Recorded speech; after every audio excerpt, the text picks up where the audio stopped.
کیا میں تمہیں 10 باتیں نہ سکھاؤں؟ اے چچا تیری ساری زندگی پاک ہو جائے گی. اے چچا جان تمہیں کوئی میں ہدیہ نہ دوں؟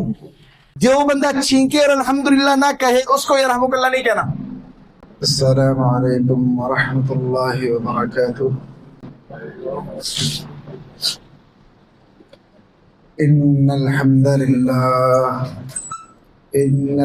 لله نحمده ونستعينه ونستغفره ونعوذ بالله من شرور أنفسنا ومن سيئات أعمالنا. من يهده الله فلا مضل له ومن يضلل فلا هادي له. وأشهد أن لا إله إلا الله وحده لا شريك له. وأشهد أن محمدا عبده ورسوله. اللهم صل على محمد وعلى آل محمد كما صليت على إبراهيم وعلى آل إبراهيم إنك حميد مجيد. اللهم بارك على محمد وعلى آل محمد كما باركت على إبراهيم وعلى آل إبراهيم إنك حميد مجيد. أعوذ بالله السميع العليم من الشيطان الرجيم من همزه ونفخه ونفثه. بسم الله الرحمن الرحيم. يا أيها الناس اتقوا ربكم الذي خلقكم من نفس واحدة وخلق منها زوجها وبث منهما رجالا كثيرا ونساء. واتقوا الله الذي تساءلون به والأرحام إن الله كان عليكم رقيبا. يا أيها الذين آمنوا اتقوا الله حق تقاته ولا تموتن إلا وأنتم مسلمون. يا أيها الذين آمنوا اتقوا الله وقولوا قولا سديدا يصلح لكم أعمالكم ويغفر لكم ذنوبكم ومن يطع الله ورسوله فقد فاز فوزا عظيما. أما بعد فإن خير الحديث كتاب الله وخير الهدي هدي محمد صلى الله عليه وسلم وشر الأمور محدثاتها وكل محدثة بدعة وكل بدعة ضلالة وكل ضلالة في النار. قال الله تعالى في القرآن المجيد أعوذ بالله من الشيطان الرجيم بسم الله الرحمن الرحيم. الحمد للہ رب العالمین. تمام تعریفیں اللہ ہی کے لیے خاص ہیں جو تمام جہانوں کو پالنے والا ہے. محترم بھائیو، پچھلا خطبہ کلمہ الحمدللہ کی اہمیت کے حوالے سے تھا کہ قرآن مجید کی یہ جو دوسری آیت کریمہ کا آغاز ہے الحمدللہ سے، یہ جملہ الحمدللہ کس قدر اہمیت کا حامل ہے. آج کا خطبہ جمعہ اس حوالے سے ہے کہ الحمدللہ پڑھنے کے مواقع کون سے ہیں، کن جگہوں پر پڑھنے کی ترغیب رسول کریم صلی اللہ علیہ وسلم نے ہمیں دی ہے. محترم بھائیو، یہ اللہ تعالیٰ کی نعمتوں میں سے ایک سب سے بڑی نعمت کلمہ الحمدللہ ہے. اور اتنی بڑی نعمت، اس کی ادائیگی پر چند سیکنڈ لگتے ہیں، لیکن اگر انسان پھر بھی ان چند سیکنڈ کے عرصے میں اس نعمت کو حاصل نہ کر سکے اور سارا دن فضول باتوں میں لگا کر ضائع کر دے تو یہ بڑی محرومی کی بات ہے. محترم بھائیو، ہمارے ہاں بعض لوگ ساری زندگی گزار دیتے ہیں، عمر کے آخری حصے میں دل میں کچھ درد اٹھتا ہے کہ یار زندگی پتہ نہیں کن کاموں میں گزار دی ہے، اب اللہ اللہ کرتے ہیں. وہ عبادت کرنا چاہتے ہیں، قرآن پڑھنا چاہتے ہیں، لیکن مسئلہ یہ درپیش آتا ہے کہ قرآن کبھی ناظرہ پڑھا ہی نہیں تھا ساری زندگی. اب قرآن پڑھنا چاہتے ہیں، قرآن پڑھنا آتا ہی نہیں ہے. اور سورۃ الفاتحہ نماز میں پڑھنا چاہتے ہیں، سورۃ الفاتحہ یاد نہیں ہوتی، بڑھاپے کی عمر ہے اور زبان پر لفظ چڑھتے نہیں ہیں، اور اس طرح وہ بچے جو بالکل چھوٹے سے ہیں انہیں سورۃ الفاتحہ یا قرآن مجید یاد نہیں ہوتا، ایسے افراد کے لیے جن کا ذہن بہت کمزور ہے اور قرآن مجید کو یاد نہیں کر سکتے، ان کے لیے ایک استثنائی صورت اسلام نے رکھی ہے کہ کچھ ایسے کلمات وہ کہہ لیں جو قرآن مجید کی تلاوت سے انہیں کافی ہو جائیں گے۔ اگر وہ قرآن مجید کی تلاوت نہ بھی کریں تو جو قرآن مجید کی تلاوت کرنے سے انہیں اجر ملنا ہے وہ ان کلمات کے ذریعے سے مل جائے گا۔ اور نماز کے اندر چونکہ انہیں قرآن آتا ہی نہیں ہے، سورۃ الفاتحہ نہیں آتی، تو نماز کیسے پڑھیں گے؟ تو وہ چند کلمات وہ نماز میں سورۃ الفاتحہ کی جگہ پہ کہہ لیں، ان کی نماز بھی ہو جائے گی۔ ایسے افراد جو بہت بوڑھے ہو چکے ہیں اور اس عمر میں انہیں اللہ نے ہدایت دی ہے، انہیں قرآن نہیں آتا اور نہ ہی یاد ہوتا ہے، تو چند کلمات اسلام نے بتائے ہیں کہ یہ وہ کہہ لیں تو ان کی نماز ہو جائے گی، سورۃ الفاتحہ اگرچہ نہیں آتی انہیں۔ وگرنہ قاعدہ یہ ہے کہ جس نماز میں سورۃ الفاتحہ نہ ہو وہ نماز نہیں ہوتی۔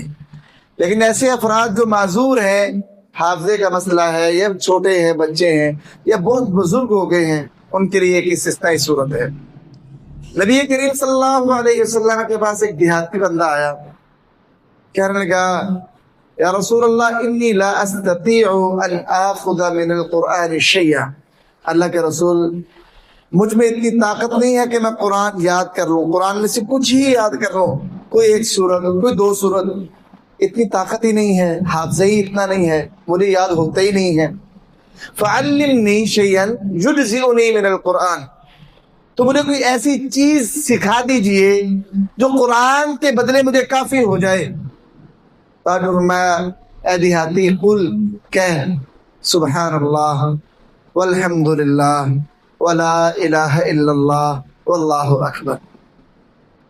اس دیہاتی نے ان جملوں کو اپنی انگلیوں پہ گنا اور گن کے کہنے لگا ھذا للہ فما لی، اللہ کے رسول یہ تو ساری اللہ کے لیے ہیں، سبحان اللہ اللہ کی پاکیزگی ہے، الحمدللہ اللہ کی تعریف ہے، اور لا الہ الا اللہ کی تحلیل ہے، اللہ اکبر اللہ کی بڑائی بیان کی گئی ہے۔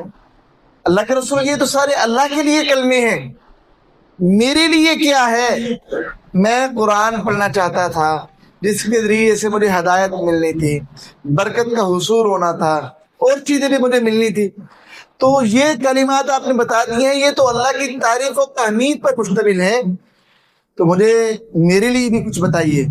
اور میں اے دیہاتی یہ کلمات کہے گا نا، جب تو الحمدللہ کہے گا تو اللہ جواب دے گا صدقتا، میرے بندے نے سچ کہا۔ جب سبحان اللہ کہے گا اللہ کہے گا صدقتا، میرے بندے نے سچ کہا۔ ایسے ہی لا الہ الا، ایسے ہی اللہ اکبر۔ اس کے بعد تو نے یہ کہنا ہے اللہم اغفر لی، اللہ مجھے معاف فرما دے، تو اللہ کہے گا قد فعلت، میں نے کر دیا۔ تو نے کہنا ہے وارحمنی، اللہ مجھ پہ رحم فرما، اللہ کہتا ہے قد فعلت، میں نے کر دیا۔ تو نے کہنا ہے وحدنی، اللہ مجھے ہدایت دے دے، اللہ جواب دیتا ہے قد فعلت، میں نے کر دیا۔ اور اس کے بعد تو نے یہ جملہ کہنا ہے کہ وعافنی، اللہ مجھے عافیت دے دے، مصیبتوں سے، آزمائشوں سے مجھے پناہ دے دے، تو اللہ کہتا ہے تحقیق میں نے کر دیا ایسے۔ تو رسول کریم نے یہ اسے دعا سکھلائی، یہ دعا کس کے بدلے؟ قرآن کے بدلے۔ وہ کہتا ہے مجھے قرآن نہیں آتا، مجھ میں اتنی طاقت بھی نہیں ہے کہ میں قرآن سیکھ سکوں، قرآن کا کوئی ایک حصہ بھی مجھے یاد نہیں ہے۔ اب نماز میں بھی قرآن پڑھنا ضروری ہے، اور ویسے بھی زندگی میں قرآن ضروری ہے۔ رسول کریم قرآن تو مجھے آ نہیں رہا، تو مجھے کوئی اس کی جگہ اس کا متبادل بتا دیجئے۔ تو رسول کریم نے یہ متبادل سکھایا ہے۔ ہمارے یہاں پہ بچے نماز پڑھنے کے لیے آتے ہیں، بعض کا سورۃ الفاتحہ نہیں آتی، آپ انہیں یہ کلمات سکھا دیں سبحان اللہ الحمدللہ لا الہ الا اللہ اللہ اکبر، کہو بیٹا یہ چلو فاتحہ جب تک نہیں آتی تب تک نماز میں جب میرے ساتھ کھڑے ہونا ہے تو تم نے یہی پڑھتے رہنا ہے، رکوع جانے تک یہی پڑھتے رہنا ہے۔ یہ بچوں کو سکھائیں جب تک سورۃ الفاتحہ نہیں آتی۔ اور ایسے بزرگ بندے جو بڑھاپے میں اللہ نے ان کو ہدایت دی ہے اور انہیں سورۃ الفاتحہ بھی نہیں آتی یا قرآن کا باقی حصہ نہیں آتا، وہ یہ کلمات یاد کریں اور قرآن کی جگہ پہ اس کا بہت زیادہ ذکر کریں۔ یہ حدیث نماز کے حوالے سے بھی ہے اور غیر نماز کے لیے بھی ہے۔ ایک بندے کو ناظرہ نہیں پڑھنا آتا، رمضان کا مہینہ ہے، قرآن کے محروم ہے، تو وہ محروم نہیں ہے. وہ ایسا کرے کہ جتنی دیر وہ قرآن پڑھنا چاہتا ہے اتنی دیر یہ ذکر کرے، سبحان اللہ، الحمدللہ، لا الہ الا اللہ، اللہ اکبر. یہ اتنی دیر ذکر کرے جتنی دیر اس نے قرآن پڑھنا تھا. جو قرآن سے اس کو فوائد حاصل ہونے تھے، ان کلمات کے ذریعے سے بھی وہ فوائد حاصل ہوں گے. یہ رسول کریم صلی اللہ علیہ وسلم نے نسخہ بتایا. اس لیے یہ کوئی عذر نہیں ہے کہ مجھے قرآن نہیں پڑھنا آتا تو اس لیے میں قرآن پڑھتا نہیں. قرآن نہیں پڑھنا آتا تو میرا خیال ہے ہر بندے کی زبان میں یہ کلمات تو رہتے ہیں سر، کبھی نہ کبھی تو آتے ہیں، سبحان اللہ، الحمدللہ، لا الہ الا اللہ، اللہ اکبر. بکثرت انسان ان کو پڑھتا ہے. تو یہ کلمات پڑھتے رہیں. یہ عذر مت کریں کہ مجھے قرآن پڑھنا نہیں آتا تو میں نے قرآن نہیں پڑھنا.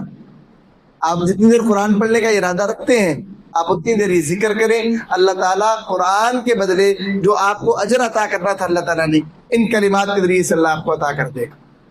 ایک موقع یہ ہے سبحان اللہ اور الحمدللہ پڑھنے کا. ہم تمام احباب نماز پڑھتے ہیں. نماز کا ابتدائی حصہ ہے ثنا کا، اور اس کے بعد سورۃ الفاتحہ آتی ہے. ثنا کے حوالے سے دو دعائیں، ثنا کی ہمارے یہاں تو ایک دو دعائیں مشہور ہیں، ایک دو دعائیں نہیں ہیں، ثنا کی کئی ایک دعائیں رسول کریم سے منقول ہیں. ہمارے یہاں چونکہ وہ کتابوں میں ایک دو سہولت کی خاطر لکھی جاتی ہیں کہ لوگ مشکل میں نہ پڑھیں، وگرنہ کئی ایک دعائیں رسول کریم سے ثابت ہیں ثنا کی. ان میں سے دو دعائیں میں آپ کے سامنے ذکر کرنا چاہتا ہوں جو کہ بڑی فضیلت والی ہیں.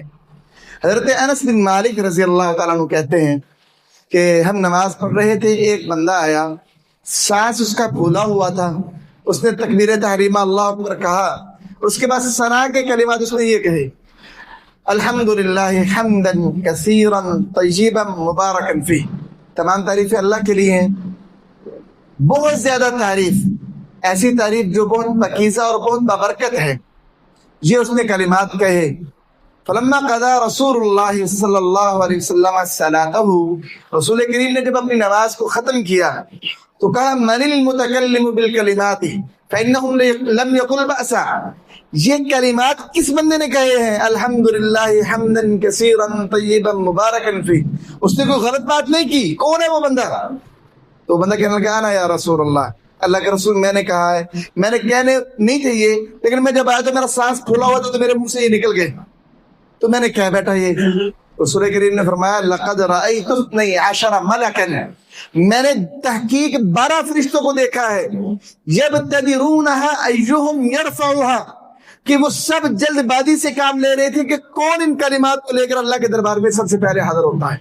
میں نے 12 فرشتوں کو دیکھا ہے کہ وہ ان کلمات کو لینے کے لیے جلدی کر رہے تھے، ایک دوسرے سے آگے بڑھ رہے تھے کہ یہ کلمات میں لے کر جاؤں گا. دوسرا کہتا تھا میں لے کر جاؤں گا، تیسرا کہتا تھا نہیں میں لے کر جاؤں گا.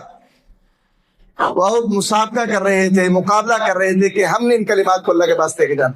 یہ ایسے عظیم الشان کلمہ، اور یہ کوئی مشکل نہیں ہے. الحمدللہ حمدا کثیرا طیبا مبارکا فیہ، آپ نے یہ کہنا یہ ثنا کی جگہ پر.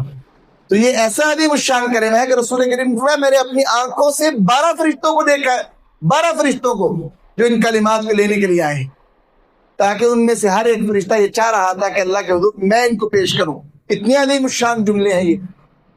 اور اسی طرح عبداللہ بن عمر رضی اللہ عنہ کی حدیث ہے، کہتے ہیں کہ ایک دفعہ نبی کریم صلی اللہ علیہ وسلم کے ساتھ نماز پڑھ رہے تھے تو ایک آدمی نے نماز کے دوران یہ کہا اللہ اکبر کبیرا والحمدللہ کثیرا وسبحان اللہ بکرۃ واصیلا. میرا خیال ہے کہ سبھی کو یہ یاد ہوں گے کیونکہ ہم عید الاضحیٰ پر بھی یہ پڑھتے ہیں، اللہ اکبر کبیرا والحمدللہ کثیرا وسبحان اللہ بکرۃ واصیلا. رسول کریم نے نماز ختم کی، کہا من القائل کذا و کذا، یہ کہنے والا کون ہے؟ تو ایک بندہ کھڑا ہوا کہنے لگا انا یا رسول اللہ، اللہ کے رسول میں نے یہ کلمات کہے. کہا عجبت لہا، تو نے یہ کلمات کہے تو مجھے بڑی حیرت ہوئی. تو نے یہ کلمات کہے فتحت لہا ابواب السماء، ان کلمات کے لیے آسمان کے دروازے رب نے کھول دیے. شاید آپ کے لیے بڑے ہلکے ہوں، اللہ کے ہاں یہ الفاظ اتنے قیمتی ہیں کہ یہ آسمان اور رب العالمین کی بارگاہ تک جانے کے لیے. عموماً اصول یہ ہے کہ فرشتے جب اعمال لے کے اوپر جاتے ہیں تو دروازہ کھٹکھٹایا جاتا ہے، پھر کھولا جاتا ہے، تعارف ہوتا ہے، پھر فرشتے اوپر جاتے ہیں. اصول یہ ہے. لیکن ان کلمات کے لیے کچھ اصول بدلا. یہ کلمات کہے ہیں صحابی نے نماز میں. رسول کریم نے فرمایا مجھے حیرت ہوئی ہے ان کلمات پہ کہ اصول بدل گیا ہے آسمان کا. دروازے جو کھٹکھٹانے پہ کھلا کرتے تھے وہ دروازے بغیر کھٹکھٹائے صرف کہنے سے کھل گئے ہیں, اور ان کلمات کے استقبال کے لیے وہ دروازے اللہ نے کھول دیے ہیں کہ ایسے عظیم الشان میرے بندے نے کلمات کہیں. اور یہ کوئی بڑے مشکل کلمات تو نہیں ہیں. اللہ اکبر کبیرا والحمد للہ کثیرا وسبحان اللہ بکرۃ و اصیلا. تو حضرت عبداللہ بن عمر کہتے ہیں جب میں نے یہ بات رسول کریم سے سنی نا, ہم تو یہاں پہ باتیں سنتے ہیں, رسول کریم کے فرامین سنتے ہیں, اور جمعے کے بعد ہم بھول جاتے ہیں. صحابہ کرام ایسے نہیں تھے, اور جب کسی چیز کی اہمیت کا اندازہ ہو جاتا تھا نا پھر وہ اسے چھوڑا نہیں کرتے تھے. کہتا جب میں نے رسول کریم کی زبان اقدس سے یہ بات سنی کہ مجھے ان کلمات پہ حیرت ہے کہ آسمان کے دروازے کے لیے اللہ نے کھول دیے ہیں. فما ترکتہن منذ سمعتہن من رسول اللہ صلی اللہ علیہ وسلم, اس دن سے لے کر آج حدیث بیان کرنے تک میں نے کبھی ان کو نماز میں چھوڑا نہیں.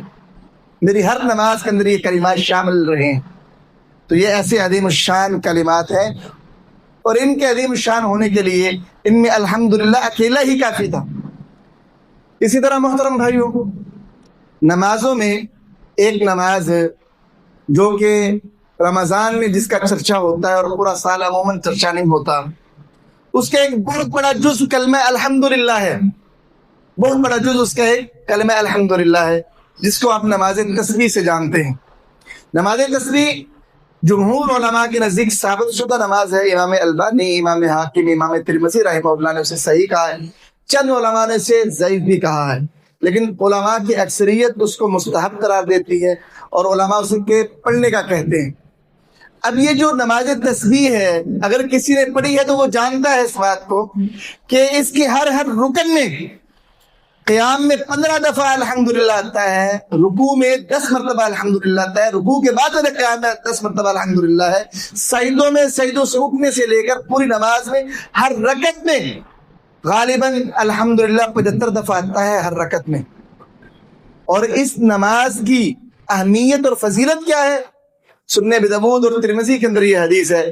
عبداللہ بن عباس رضی اللہ تعالی عنہما کہتے ہیں کہ رسول کریم نے اپنے چچا سے کہا یا عباس بن عبد المطلب, اے عباس بن عبد المطلب, یا عماہو, اے چچا جان, الا احبوکا الا اعطیکا الا امنعوکا, اے چچا جان تمہیں کوئی میں ہدیہ نہ دوں, تحفہ نہ دوں, عطیہ نہ تمہیں دوں. تو رسول کریم یہ اپنے چچا کو تحفہ دے رہے ہیں. تو ظاہر بات ہے کہ رسول کریم کا جو تحفہ ہے وہ بڑا ہی کوئی قیمتی تحفہ ہوگا, وہ کوئی مادی چیز نہیں تھی, وہ ایک ایسا خزانہ تھا تحفہ, ایسا خزانہ کہ شاید دنیا و ما فیہا کے اندر جو کچھ ہے اس خزانے کے سامنے حقیر اور مانند پڑ جائے. ایسا عظیم الشان خزانہ رسول کریم نے تحفے میں اپنے چچا کو پیش کیا. اور وہ خزانہ کیا ہے؟ فرمایا اے چچا کیا میں تمہیں 10 باتیں نہ سکھاؤں؟ اذا انت فعلت ذلك, جب تو ان کو کرے گا, غفر اللہ لک ذنبک, اللہ تیرے گناہ معاف کر دے گا, اولہ و آخرہ, جو تو نے پہلے کیے ہیں گناہ وہ بھی اور جو تو نے بعد میں کیے ہیں ابھی حال میں وہ بھی, قدیمہ پرانے بھی, و حدیثہ اور نئی گناہ بھی اللہ معاف کر دے گا, خطأہ و عمدہ, جو گناہ تم سے جان بوجھ کر ہو گئے ہیں یا انجانے میں ہو گئے ہیں اللہ وہ بھی معاف کر دے گا, صغیرہ و کبیرہ, اللہ تیرے چھوٹے گناہ بھی معاف کر دے گا, بڑے بھی معاف کر دے گا. اور اس کے بعد رسول کریم نے فرمایا سرہ و علانیتہ, جو تو نے لوگوں سے چھپ کر تنہائی میں گناہ کیے ہیں اللہ وہ بھی معاف کر دے گا, اور جو تو نے اعلانیہ گناہ کیے ہیں اللہ وہ بھی معاف کر دے گا. یہ رسول کریم تحفہ دے رہے ہیں. کیا اس سے قیمتی کوئی چیز دنیا کی ہو سکتی ہے؟ فرمایا تیرے اول و آخر گناہ معاف, پرانے نئے گناہ معاف, جان بوجھ کر اور انجانے میں کیے گناہ معاف, چھوٹے اور بڑے گناہ معاف, اور تنہائی اور اعلانیہ کیے ہوئے سارے گناہ معاف. جب تو یہ کام کرے گا جو میں تجھے بتانے لگا ہوں, اے چچا تیری ساری زندگی پاک ہو جائے گی, گناہ سارے دھل جائیں گے. کرنا کیا ہے؟ رسول کریم نے پھر یہ بتایا کہ اے چچا جب تو نماز پڑھے نا تو 4 رکعت نماز پڑھ, اور ان میں تو نے کرنا یہ ہے کہ ہر رکعت میں سورۃ الفاتحہ کے بعد کوئی ایک سورت پڑھنی ہے، اس کے بعد تو نے 15 مرتبہ یہ کلمات کہنے ہیں، سبحان اللہ والحمد للہ ولا الہ الا اللہ واللہ اکبر۔ قیام میں فاتحہ کے بعد سورت ملانی ہے، پھر 15 مرتبہ یہ کہنا ہے۔ پھر تو نے رکوع میں جانا ہے، رکوع کی تسبیحات کے بعد 10 مرتبہ کہنے، رکوع سے سر اٹھانا ہے، رکوع کے بعد میری دعا کے بعد 10 مرتبہ، سجدے میں جانا ہے، سجدے میں 10 مرتبہ، 2 سجدوں کے درمیان 10 مرتبہ، دوسرے سجدے میں 10 مرتبہ، دوسرے سجدے سے سر اٹھا کے کھڑے نہیں ہونا، بیٹھ کے پھر 10 مرتبہ پڑھ کے پھر کھڑے ہونا ہے۔ ایک رکعت میں یہ 75 دفعہ ہوگا۔ اور اس طرح تو نے چچا یہ 4 رکعتیں پڑھنی ہیں، ہر رکعت میں یہ تسبیحات 75 دفعہ ہو، قیام میں 15 مرتبہ اور باقی تمام ارکان میں 10 مرتبہ یہ تسبیحات پڑھنی ہے، 4 رکعتیں پڑھنی ہیں۔ اور 4 رکعتوں کے بعد ہوگا کیا؟ تیرے اللہ پہلے گناہ بھی، بعد والے بھی، پرانے بھی، نئے بھی، چھوٹے بھی، بڑے بھی، لوگوں سے چھپ کر کیے ہوئے اور لوگوں کے سامنے کیے ہوئے، جان بوجھ کر کیے ہوئے، انجانے میں ہوئے گناہ بھی اللہ سارے ہی معاف کر دے گا۔ اچھا پڑھنا کتنے دن ہے؟ فرمایا ان استطعت ان تصلیها فی کل یوم مرۃ فافعل۔ اے چچا اگر تو طاقت پائے نا کہ اسے روزانہ پڑھ سکے تو روزانہ 1 دفعہ پڑھا۔ فإن لم تفعل، پھر اگر تو روزانہ نہ پڑھ سکے، فافعل فی کل یوم جمعہ، پھر ہر ہفتے 1 دن پڑھا کر۔ فإن لم تفعل، پھر اگر ایک ہفتے میں بھی نہ پڑھ سکے، ففی کل شہر، تو مہینے میں 1 مرتبہ پڑھ۔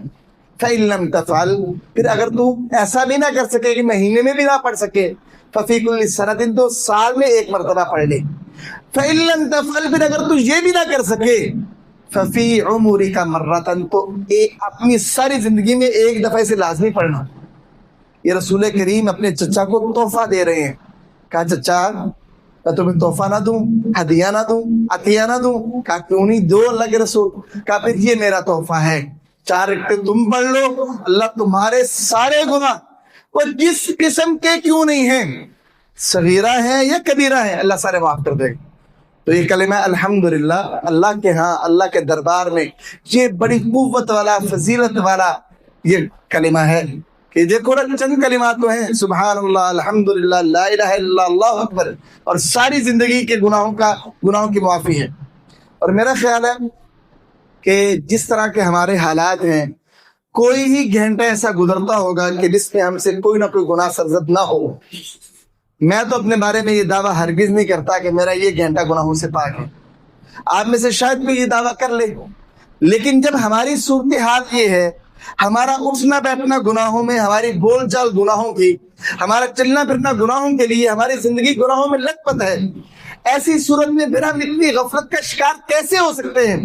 جبکہ توبہ اتنی آسان ہے کہ نماز تسبیح کے لیے آدھا گھنٹہ لگتا ہے، زیادہ کو بندہ تسلی سے پڑھے نا آدھا گھنٹہ لگتا ہے، اور سرٹیفکیٹ رسول کریم دے رہے ہیں کہ کبیرہ صغیرہ سبھی سے معافی مل جائے گی، بڑے چھوٹے ہر قسم کے گناہ سے معافی مل جائے گی۔ تو پھر میرا خیال ہے کہ ایک مسلمان کو جو آخرت پہ، قیامت پہ، جنت پہ، جہنم پہ یقین محکم رکھتا ہے، پکا یقین رکھتا ہے، وہ بندہ کبھی غفلت نہیں برت سکتا۔ اس سے محترم بھائیو یہ ایک مقام ہے جہاں پر رسول کریم نے الحمدللہ کہنے کی ہمیں تعلیم دی ہے۔ اسی طرح یہ چھینک ہے، رسول کریم نے فرمایا صلی اللہ علیہ وسلم، یہ جو باسی ہے نا، باسی یہ شیطان کی طرف سے آتی ہے، چھینک اللہ تعالیٰ کی طرف سے آتی ہے۔ یہ چھینک ہمارے جسم کے لیے بڑی فائدہ مند بھی ہے اگر یہ بیماری نہ ہو۔ جب 3 دفعہ سے زائد مرتبہ چھینک آنے لگے تو یہ بیماری، اگر 3 دفعہ سے کم آتی ہے، حدیث کہتی ہے کہ یہ بیماری نہیں، رب کی رحمت ہے۔ تو یہ جب چھینک آئے نا، چھینک آنے پہ الحمدللہ کہنے کی تعلیم دی ہے نبی کریم صلی اللہ علیہ وسلم نے۔ حضرت ابو ہریرہ بیان کرتے ہیں، فرمایا نبی کریم صلی اللہ علیہ وسلم نے اذا عطس احدکم فلیقل الحمدللہ، جب تم میں سے کوئی چھینکے تو الحمدللہ کہے۔ سننے والا جو چھینک کو سنے اور الحمدللہ کو سنے وہ یرحمک اللہ کہے۔ جو بندہ چھینکے اور الحمدللہ نہ کہے اس کو یرحمک اللہ نہیں کہنا، اس کو یرحمک اللہ فقط اس بندے کو کہنا ہے جس نے چھینک پر الحمدللہ کہا ہے۔ اور جو الحمدللہ کہے اونچی آواز سے کہے، سننے والا اسے یرحمک اللہ کہے، کہ تم پر اللہ رحم کرے تمہارے حال پر. تو الحمدللہ جس کو چھینک آئی تھی، جس نے الحمدللہ کہا تھا، وہ پھر جواباً اپنے بھائی کو کہے یہدیکم اللہ ویصلح بالکم، اللہ تمہیں ہدایت دے اور تمہارے معاملات کی اصلاح فرما دے. یہ وہ بنیادی تعلیم ہے جو مسلمانوں کے بچوں کو بھی ہونی چاہیے. ہمارے یہاں چھینک آتی ہے نا تو بس یہ جملہ تو سننے کو ملتا ہے شکر الحمدللہ. اس سے آگے یرحمک اللہ، یہدیکم اللہ ویصلح بالکم بڑے بھی نہیں کہتے. چھوٹوں سے شکوہ تو دور کی بات ہے نا، بڑے نہیں کہتے. چھینک آتی ہے تو چھینکنے والا شکر الحمدللہ. کوئی نہیں پتا کہ رسول کریم کی کیا تعلیم ہے.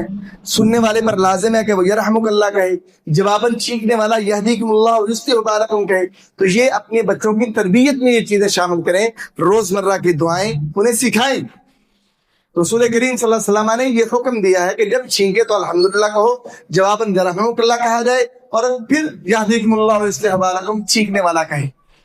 اسی طرح محترم بھائیو، الحمدللہ کا کلمہ رسول کریم ہر اس وقت کہتے جب آپ کوئی اچھی چیز دیکھتے یا کوئی بری چیز دیکھتے.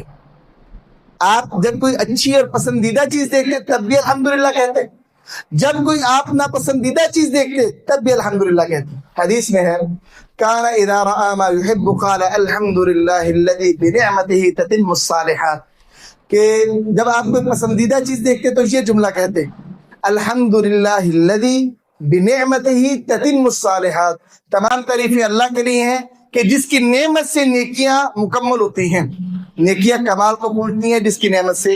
آپ یہ جملہ کہتے ہیں الحمد للہ الذی بنعمتہ تتم الصالحات. آپ نے اپنے بیٹے کو دیکھا، پوتے کو دیکھا، نواسے کو دیکھا، بیٹی کو دیکھا، خوش ہوئے، اس خوشی پر کیا پڑھنا ہے؟ الحمدللہ الذی بنعمتہ تتم الصالحات. جب بھی آپ کو کوئی پسندیدہ چیز نظر آئے اس پر رسول کریم کی سنت یہ ہے کہ یہ جملہ اللہ کے رسول کہا کرتے تھے الحمدللہ الذی بنعمتہ تتم الصالحات. وَإِذَا رَأَىٰ مَا يَكْرَهُ، جب آپ کوئی ناپسندیدہ چیز دیکھتے، بری چیز دیکھتے تو آپ کہتے الحمدللہ علی کل حال. تمام تعریفیں ہر حال پر اللہ تعالیٰ کی تعریف ہے. ہمارے یہاں نا معاملہ الٹا ہے. ہم سے پوچھے کیا حال ہے جی، یا کوئی اچھی چیز ہمیں نظر آئے تو ہم کہتے ہیں الحمدللہ علی کل حال. حالانکہ الحمدللہ علی کل حال رسول کریم کی سنت کے مطابق یہ بری اور ناپسندیدہ چیز دیکھنے کے وقت ہے، اور اچھی چیز دیکھنے کے وقت الحمدللہ علی کل حال نہیں ہے. سنت یہ ہے کہ اچھی چیز جو بندے کو خوش کرتی ہے اس کو دیکھنے پر الحمدللہ علی کل حال نہیں کہنا، اس پر کہنا ہے الحمدللہ الذی بنعمتہ تتم الصالحات. تو یہ ہر بھائی کو یاد ہونا چاہیے، ہمارے نبی کا طریقہ ہے. اچھی چیز دیکھیں تو الحمدللہ الذی بنعمتہ تتم الصالحات، بری چیز دیکھیں تو الحمدللہ علی کل حال. اسی طرح محترم بھائیو، ہمارے ہاں ہر بندے کو کوئی نہ کوئی مسئلہ ہے، آزمائش ہے، اور بندہ یہ چاہتا ہے کہ جو مسئلہ اس کو درپیش ہے نا اس کا سامنا مجھے نہ کرنا پڑے، جو بیماری اس کو ہے نا مجھے نہ لگے. ہر بندے کی یہ خواہش ہے.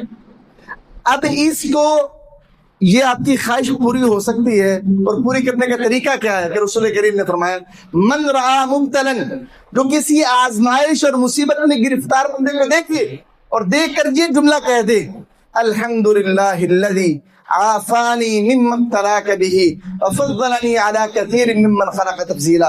تمام تعریفیں اللہ تعالیٰ کے لیے ہیں جس نے اس بیماری اور مصیبت سے مجھے بچایا اور محفوظ رکھا جس میں تو گرفتار ہے، اور مجھے بہت سی مخلوقات پر مجھے فضیلت بخشی ہے. فرمایا لم یصبہ ذلک البلاء، وہ جس بیمار اور مصیبت زدہ بندے کو دیکھ کر یہ پڑے گا نا وہ بیماری اور مصیبت اس کو نہیں لگے گی.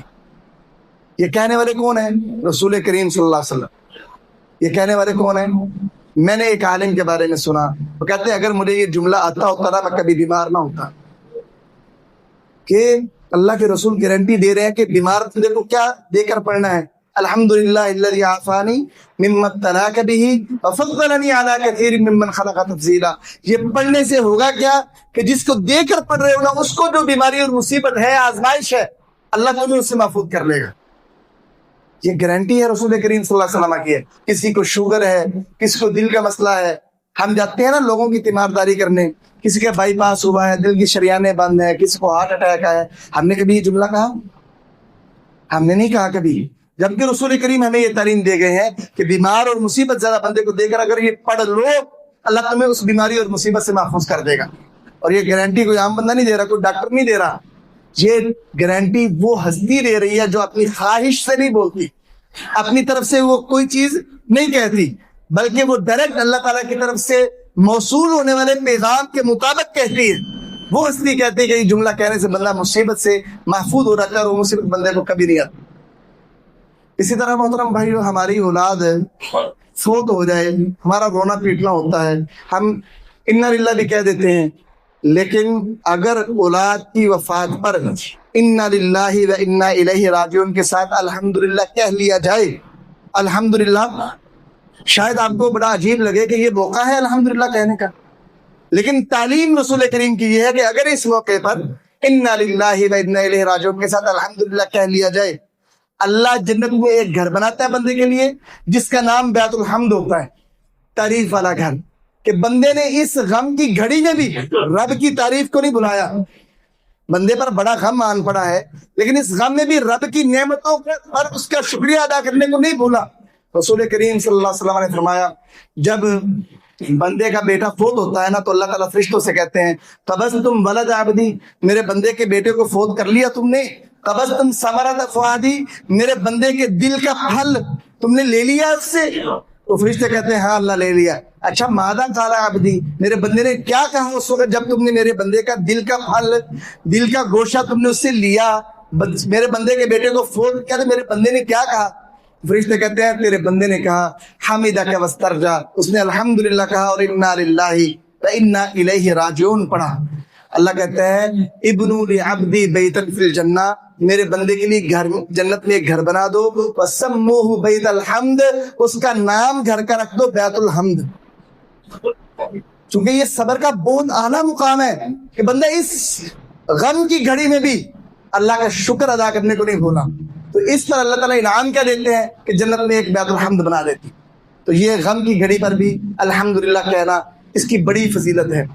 آخری حدیث, ہم کھانا کھاتے ہیں نا, کھانا کھا کر, کھانا اللہ کی کتنی بڑی نعمت ہے. 3 وقت کی ضرورت یا 2 وقت کی ضرورت تو ہے ہماری, اس کے بغیر زندگی کا سر تو چلتا ہی نہیں. اب کیا اللہ کی اتنی بڑی نعمت پہ اللہ کا شکریہ نہیں بنتا؟ رسول کریم نے فرمایا کہ کھانے کے بعد اور کھانے کے دوران, پانی پینے کے بعد جو بندہ اللہ کا شکریہ ادا کرتا ہے اور الحمدللہ کہتا ہے, اللہ ایسے بندے سے راضی ہو جاتا ہے. ان اللہ لا يرضى عن العبد ان ياكل الاكل او يشرب الشرب فيحمده عليها, بے شک اللہ اس بندے سے راضی ہو جاتا ہے جو بندہ کھانا کھاتے وقت لقمے پر, ہر لقمے پر یا کھانے کے بعد الحمدللہ کہے, پانی کے گھونٹ پینے کے بعد الحمدللہ کہے, تو اس پر اللہ تعالیٰ راضی ہو جاتا ہے الحمدللہ کہنے کی وجہ سے. یعنی گویا کہ اللہ خوش ہو جاتا ہے کہ میرے بندے نے اس کھانے کی نعمت کا شکریہ ادا کر دیا. یہ بہت بڑی بات ہے کہ کھانے کا شکریہ ادا صرف الحمدللہ سے. آپ الحمدللہ کہتے ہو, اللہ کہتے میرے بندے نے میری اس نعمت کا شکریہ ادا کر دیا. اس لیے محترم بھائیو, یہ چند ایک مواقع ہیں جہاں پر الحمدللہ کہنا چاہیے. سوتے وقت بھی الحمدللہ کہنے کی بڑی فضیلت ہے. حتیٰ کہ فرمایا کہ جو سوتے وقت الحمدللہ کہتا ہے اس نے گویا کہ مخلوق کے تمام حمد کے کلمات ادا کر دیے. وہ ایک مکمل دعا ہے. تو انشاءاللہ پھر کبھی موقع ملا تو بیان کروں گا. اگلا جمعہ انشاءاللہ رب العالمین سورۃ الفاتحہ کی دوسری آیات کا حصہ رب العالمین اور اللہ تعالیٰ کی توحید ربوبیت بیان ہوگی. تمام بھائی وقت پر تشریف لائیں. ہمارے یہ البرام.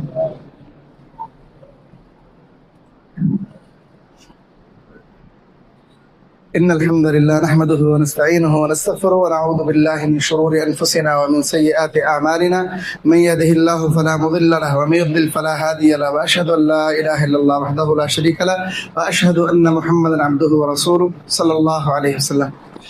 محترم بھائیوں, یہ سونے کے حوالے سے چونکہ یہ بڑی اہمیت والی حدیث ہے, اس لیے میں بیان کر دینا چاہتا ہوں. اور ہر بھائی کوشش کرے کہ جہاں پر وہ آرام کرتا ہے وہاں پہ لکھ کے لگا لے. اگر یاد نہیں ہوتی تو لکھ کے لگا لے. ہم تو یہ تعلیم دیتے ہیں اپنے طلباء کو کہ گھروں میں, یہ کمروں میں لکھ کر لگا لیں کہ جب سونے لگو تو یہ دعا لازمی پڑھو. رسول کریم نے فرمایا جو بندہ سوتے وقت یہ کہے الحمدللہ الذی کفانی و آوانی, تمام طریقے اس اللہ کے لیے جو مجھے کافی ہوگا اور جس نے مجھے پناہ دی. الحمدللہ الذی اطعمنی و سقانی, تمام طریقے اس اللہ کے لیے جس نے مجھے کھلایا اور پلایا. الحمدللہ الذی من علی و افضل, تمام طریقے اس اللہ کے لیے جس نے مجھ پر احسان کیا اور مجھ پر فضل کیا. اللہم انی اسألک بعزتک, اللہ میں تیری عزت کا واسطہ دے کر تم سے سوال کرتا ہوں ان تنجینی من النار، تو مجھے جہنم کی آگ سے بچا لے۔ فرمایا یہ بندہ کلمات کہے تو اس نے اتنے بڑے کلمات کہے ہیں گویا جیسے ساری مخلوقات نے جتنی تعریف کرنی تھی نا اللہ کی اس بندے نے کر دی ہے۔ یہ کوئی چھوٹی بات نہیں، مخلوقات نے جتنی تعریف اللہ کی کرنی تھی، جتنی تعریف کے کلمات کہنے تھے وہ اس دعا میں سمٹ آئے ہیں۔ تو اس لیے ہر گھر کے بیڈ روم میں یہ دعا لکھ کے لگانی چاہیے اور اس کو سوتے وقت آپ کو پڑھنا چاہیے کہ اتنی بڑی دعا، مخلوقات تو بڑی ہے نا، ساری اللہ کی تعریف بیان کرتے ہیں، ساری تعریفات کا حق آپ نے ادا کر دیا، تو یہ بیڈ روم میں لکھ کر لگائیں۔ اما بعد فإن خير الحديث كتاب الله وخير الهدي هدي محمد صلى الله عليه وسلم وشر الأمور محدثاتها وكل محدثة بدعة وكل بدعة ضلالة وكل ضلالة في النار۔ سبحان ربك رب العزة عما يصفون وسلام على المرسلين والحمد لله رب العالمين۔